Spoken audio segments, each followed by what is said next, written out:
যে যুগের পর যুগ গণ আকাঙ্ক্ষা আমাদের পদধূলিত হয়েছে, যেন ইউথ সরকার সেটা না করতে পারে বন্ধুরা। সেই জন্য আমরা যারা মানুষ রয়েছে, আমরা যারা সেদিন গণভবনমুখী গণমিছিলে ছিলাম, সেই জেলায় জেলায় আমরা যারা সেদিন মিছিল করেছিলাম, স্লোগান তুলেছিলাম, তারা যেন আমরা প্রত্যেকে সতর্কভাবে সরকারের দিকে তাকিয়ে থাকি, যেন এই যে আজকে আমাদের যে 3 দফা দাবি খুব স্পষ্টভাবে লক্ষ্য করুন, খুব বেশি দাবি না, খুবই গুরুত্বপূর্ণ 3টা দাবি। যে এই যে প্রধান স্বৈরাচারী সরকার শেখ হাসিনা, যে শেখ হাসিনা সরকারের বিচারের ব্যবস্থা করতে হবে দ্রুততম সময়ে। আজকে আমরা জানি আন্তর্জাতিক অপরাধ ট্রাইব্যুনালে আমরা দেখেছি একটা মামলা, 2টা মামলা জমা পড়েছে।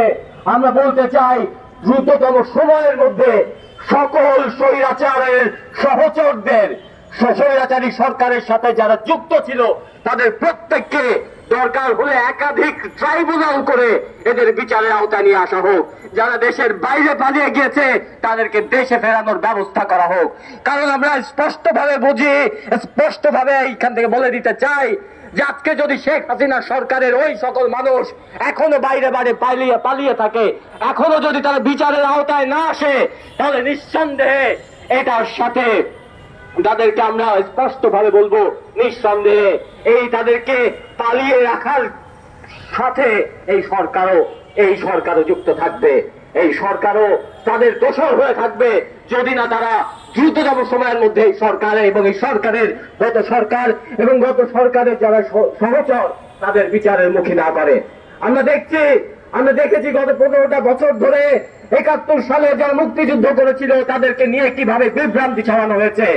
আমরা দেখেছি নতুন নতুন ভুয়া লিস্ট তৈরি হয়েছিল, শেখ হাসিনা সরকার সেটা করেছিল, যে ভুয়া লিস্ট তৈরি করে সেটার মধ্য দিয়ে আওয়ামী লীগের লোকজনদের দ্বারা সুবিধা দিয়েছিল।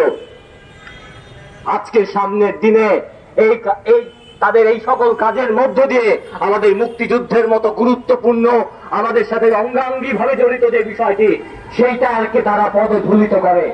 সেই যে মুক্তিযুদ্ধের আকাঙ্ক্ষাকে তারা পদধূলিত করে, যখন আমরা দেখি যে তারা একের পর এক ভুয়া লিস্ট বানায় মুক্তিযোদ্ধাদের। বন্ধুরা, আমরা এই পয়েন্টেও সরকারের দিকে তীক্ষ্ণ দৃষ্টি রাখতে চাই, যে আমরা দেখতে চাই যে আমাদের যারা শহীদ, আমরা তাদের প্রত্যেকের নাম জানবো।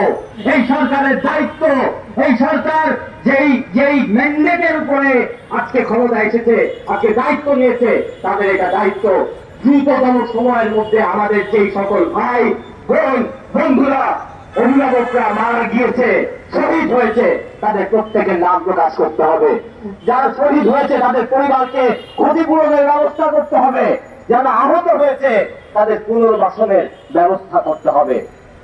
বন্ধুরা, আমরা এই সরকারের দিকে তীক্ষ্ণ দৃষ্টি রাখতে চাই এই কারণে যে আমরা দেখেছি যে